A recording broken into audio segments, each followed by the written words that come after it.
प्यारे छात्रों, मैं राकेश सोलंकी एक बार फिर से आपका अपने चैनल पर स्वागत करता हूं। क्लास 12 सब्जेक्ट कोड 301 विषय का नाम है हिंदी। पाठ नंबर 7।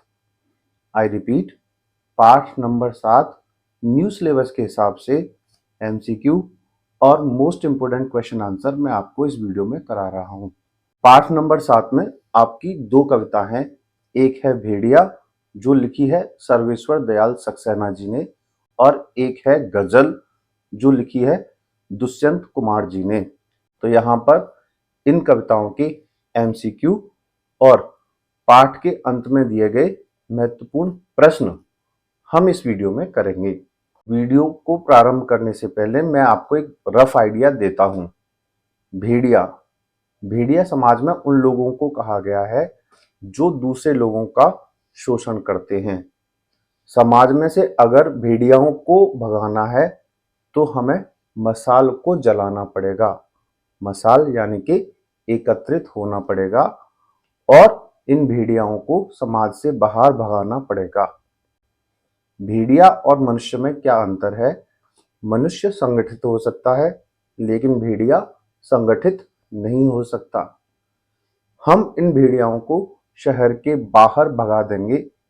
वहां पर यह एक दूसरे के साथ लड़ेंगे, घुर्राएंगे और एक दूसरे पर हमला कर देंगे और यह भेड़िया आपस में लड़ते लड़ते खत्म हो जाएंगे। तो यहाँ पर भेड़िया उन लोगों को बोला गया है जो समाज का शोषण करते हैं, और मसाल शब्द उसके लिए प्रयोग किया गया है जो लोग संगठित होकर इन भेड़ियाओं को भगाने के लिए एक साथ आते हैं। तो यह एक रफ आइडिया था भेड़िया कविता का। अब चलते हैं दूसरी कविता जो गजल है। इसको लिखा है दुष्यंत कुमार जी ने। इस गजल में वो बताते हैं, बढ़ रही है पीर अब तो पिघलनी चाहिए, इस हिमालय से कोई गंगा निकलनी चाहिए। तो यहाँ पर ये बताने की कोशिश की गई है कि आज के समाज में समस्याएं बहुत बढ़ रही हैं और अब इन समस्याओं का पहाड़ बन चुका है। ये समस्याएं क्या हैं? ये समस्याएं हैं धर्म जाति की लड़ाई, भ्रष्टाचार, गरीबी और सांप्रदायिक हिंसा, बेरोजगारी, अशिक्षा। समस्याएं बहुत सारी बढ़ रही हैं। अब ये समस्याएं कम होनी चाहिए। यहाँ पर एक शब्द का प्रयोग किया गया है, वह शब्द है लाश। लाश यानी कि डेड बॉडी। यहाँ पर लाश ऐसे लोगों को कहा गया है जो समस्या का समाधान ही नहीं चाहते, जिन्हें किसी भी समस्या से कोई फर्क ही नहीं पड़ता। तो यहाँ पर यह बताने की कोशिश की गई है, हर गली हर चौराहे से हर लाश जलनी चाहिए, हर लाश जगनी चाहिए। यानी कि ऐसे लोग जो बिल्कुल सो चुके हैं, जिन्हें किसी की समस्या से कोई भी फर्क नहीं पड़ता, उनको अब क्या करना है? उनको भी जगना है और सामाजिक आंदोलन का हिस्सा बनना है। तो यह एक रफ आइडिया था। अब मैं आपको इन कविताओं को पूरी अच्छी तरीके से समझाऊंगा। रफ आइडिया मैंने आपको दे दिया है। इस पाठ में जो महत्वपूर्ण एमसीक्यू हैं वो भी मैंने इस वीडियो में कवर किए हैं, और इस पाठ में जो पाठ के अंतर्गत और अंत में जो भी महत्वपूर्ण प्रश्न आए हैं वो भी मैंने आपको समझाने की कोशिश की है। तो चलते हैं वीडियो की तरफ। प्यारे छात्रों, अब चलते हैं इस पाठ की महत्वपूर्ण कविता की तरफ, और कविता है भेड़िया। भेड़िया गुर्राता है तुम मसाल जलाओ। भेड़िया गुर्राता है। भेड़िया किसको कहा गया है? ऐसे लोगों को कहा गया है जो समाज में आपका शोषण करते हैं। तो भेड़िया गुर्राता है तुम मसाल जलाओ, उसमें और तुम में यही बुनियादी फर्क है। यानी कि तुम तो मसाल जला सकते हो, तुम एक हो सकते हो, भेड़िया मसाल नहीं जला सकता। अब तुम मसाल उठाओ, भेड़िए के करीब जाओ, भेड़िया भागेगा। जब तुम सभी लोग एक साथ आ जाओगे तो ऐसे लोग भाग जाएंगे।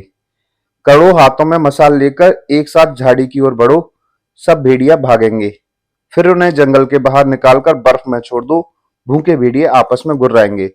ये जो भेड़िए हैं, जो दुष्ट लोग हैं, जो शोषण करने वाले लोग हैं, ये फिर आपस में गुर्राएंगे, एक दूसरे को चीत खाएंगे।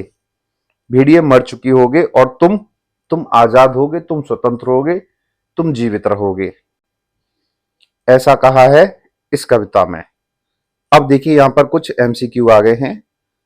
भेड़िए के गुर्राने का क्या कारण है? भेड़िया क्यों गुर्राता है? उसे दूसरों को भयभीत करना है, यानी कि डराना है। अगला है, तुम का प्रयोग हुआ है। किसके लिए हुआ है? तुम किसको बोला गया है? सामान्य जन के लिए, यानी कि आप लोगों को और हम लोगों को तुम बोला गया है। भेड़िया मशाल नहीं जला सकता, भेड़िया में एकता नहीं हो सकती, क्योंकि उसमें संगठन की चेतना ही नहीं है, क्योंकि वह संगठन का मतलब ही नहीं जानता है। कविता में प्रयुक्त निम्नलिखित प्रतीकों को उनके अर्थों के साथ मिलान कीजिए। भेड़िया क्या है? भेड़िया शोषक है, यानी कि जो दूसरे लोगों का शोषण करता है। मशाल क्या है? मशाल का मतलब है सामूहिक चेतना, यानी कि सभी का एक साथ मिलकर चलना। और तुम किसको कहा गया है? तुम कहा गया है जनशक्ति को। अब इस कविता का बाकी का हिस्सा। भेड़िए की आंखें सुर्ख है, उसे तब तक घूरो जब तक तुम्हारी आंखें सुर्ख न हो जाए, यानी कि तुम भी आंखें अपनी सुर्ख कर लो, लाल कर लो और उसको घूरो। और तुम कर क्या सकते हो जब वह तुम्हारे सामने हो? यदि तुम मुंह छिपाकर भागोगे तो भी उसे अपनी भीतर इसी तरह खड़ा पाओगे। यदि बच रहे, यदि तुम मुंह छिपाकर भागोगे तो भी तुम उसे अपने भीतर ही खड़ा पाओगे, यानी कि आज अगर आप डर गए, भाग गए, तो तुम उसको अपने अंदर ही पाओगे।